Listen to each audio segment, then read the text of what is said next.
Now, I've been seeing a lot of videos highlight talking about the tariffs being stopped or stopping Trump from doing the tariffs. That's actually not true. He can still do them. What the Supreme Court's saying is the way he did them, the language that was used in it, that he can't just do it as I guess you could say, like an executive decision.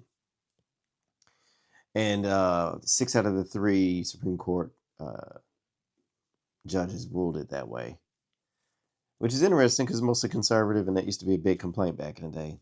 As Trump's judges, y'all remember that? Anyway, what they've really said is he has to go through Congress to do it. Now, if we lived in a time where Congressmen and women weren't using word salad when talking about conflicts and war, and knew what a man and a woman was, I wouldn't be too worried about it.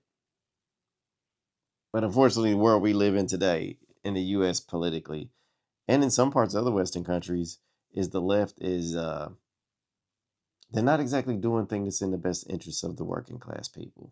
They're talking about things that don't really affect working class people and don't help.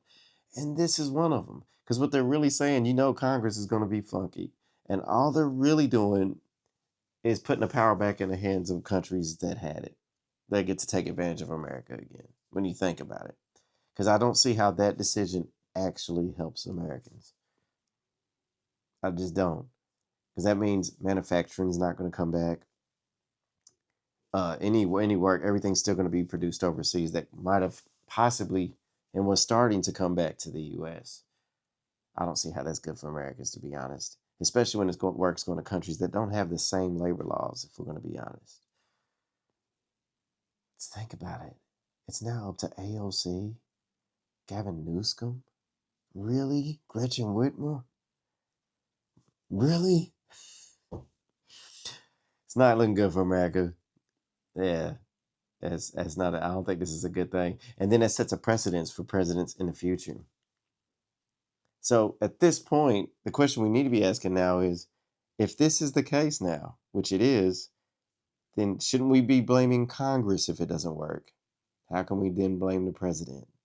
Because they're the ones that's going to be making the decision. Think about it.